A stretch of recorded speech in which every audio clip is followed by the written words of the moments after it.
요한일서 묵상일기 58번째. 하나님께 돌아오는 것, 그것이 의로움입니다. 요한일서 3장 21절로 22절. 사랑하는 여러분, 우리가 마음의 가책을 받지 않으면 우리는 하나님 앞에서 담대함을 가지고 있는 것이요, 우리가 구하는 것은 무엇이든지 하나님에게서 받을 것입니다.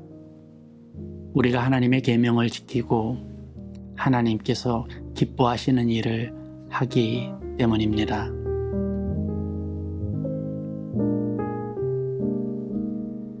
좋은 아침입니다. 오늘도 이 아침부터 후텁지근합니다. 나날이 점점 더워지는 것 같죠? 우리는 옛 기억들을 자주 잊습니다. 마치 매년 올해가 인생에서 가장 더운 해처럼 느껴질 때가 있죠. 지나간 기억보다 지금의 현실이 나에게 가장 큰 영향을 주기 때문입니다. 거꾸로 생각하면 지독했던 오늘의 현실도 지나고 나면 자연스레 잊힌다는 뜻이겠죠. 우리에게는 떠나지 않는 과거의 기억도 미래의 두려움도 있지만 오늘 나에게 펼쳐질 하루는 과거나 미래를 바꿀 수 있는 은혜의 기회라는 사실을 잊지 않으셨으면 합니다. 내가 오늘을 어떻게 사느냐에 따라 지나온 과거는 새롭게 기억되고 다가올 미래 또한 쓰일 것이기 때문입니다. 그래서 오늘은 주님이 주신 기회고 선물입니다.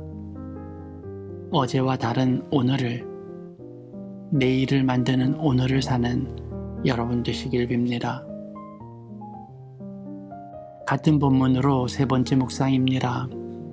우리는 가책을 묵상했고 담대함을 배웠으며 구하는 것을 얻는 비결을 깨달았습니다. 다시금 오늘 본문에 대한 작은 분석을 해보겠습니다. 본문은 가책을 받지 않으면 우리에게 주어진 은혜, 능력들을 가지게 된다고 말하죠. 그러니까 담대함을 얻게 되고 구하는 것을 받게 된다는 뜻입니다.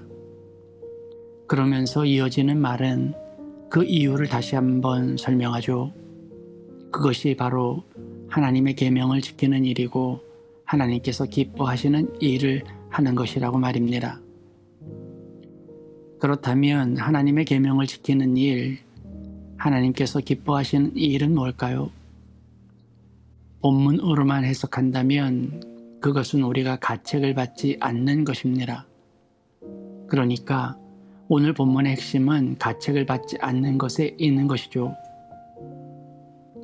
이미 이전 본문에도 가책에 관해 언급했었죠.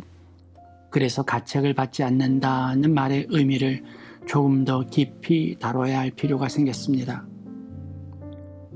그것이 바로 계명을 지키는 일이고 하나님이 기뻐하시는 일이기 때문입니다.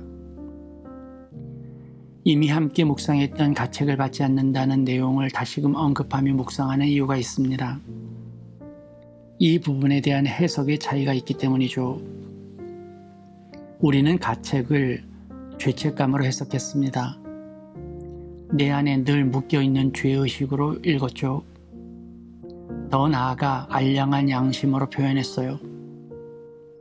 그러다 보니 우리는 하나님 앞에 온전히 나오지 못하는 모습이 있죠.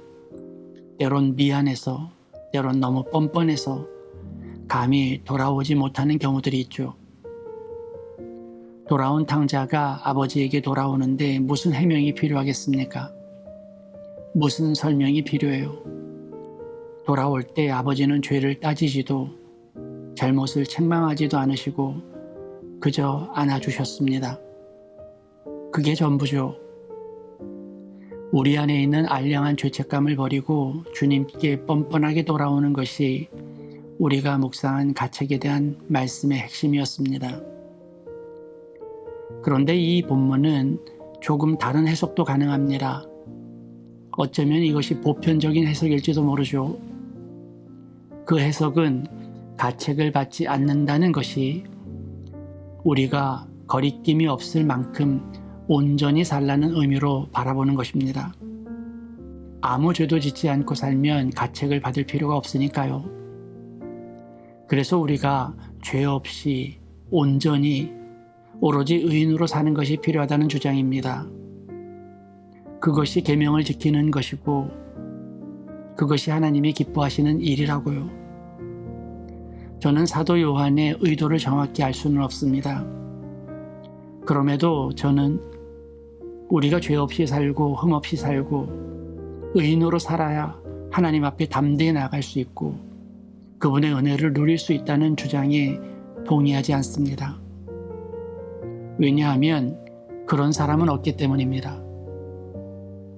그리스도인은 흠이 없고 완전해야 한다는 주장에도 동의하지 않습니다. 우리 모두는 그럴 수 없기 때문이죠. 이미 사도 바울도 의인은 하나도 없다고 말한 바 있죠. 더욱이 그렇게 의인 중심의 교리를 통해 교회가 편을 가르고 스스로 거룩한 척 세상과 대립하는 구도로 인해 기독교는 더욱 고립되고 있다는 사실을 저는 안타깝게 생각합니다. 게다가 자신 안에 있는 죄의 문제로 아파하고 그럼에도 주님 앞에 서지 못하고 교회의 도움을 받지 못해 떠나는 현상들이 지금도 지속되고 있습니다. 죄인이어서 교회가 필요하고 문제가 많아서 십자가가 필요한 거죠.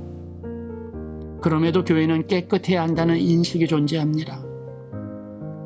어떤 믿지 않는 자들은 교회가 문제 많은 사람들이 많다고 놀려댑니다. 그걸 교인들은 부끄러워해요. 왜 그럴까요? 사실 교회에 문제 많은 사람이 있는 것이 맞는 말 아닐까요? 문제가 많아서 교회에 다니는 것 아닌가요? 그 문제를 해결하고자 우리가 교회에 머무는 것 아닐까요? 우리가 깨끗하면 왜 교회가 필요합니까? 믿지 않는 사람만큼 믿는 사람도 이 부분을 이해하지 못합니다. 우리는 의인이어서 교회 다니는 것이 아니에요. 우리는 죄가 없어서 하나님의 사랑을 받는 자들이 아닙니다. 죄도 있고 문제도 많지만 여전히 해결되지 않는 나의 죄가 있지만 그럼에도 주님 앞에 엎드리는 것 때문에 우리는 은혜를 받는 거죠. 그래서 교회에서는 문제 없고 깨끗하고 거룩해서 박수 받는 것이 아니라 오히려 문제 많아서 아직 덜 돼서 해결할 일들이 많아서 환영하고 응원하며 포용하는 거 아닐까요?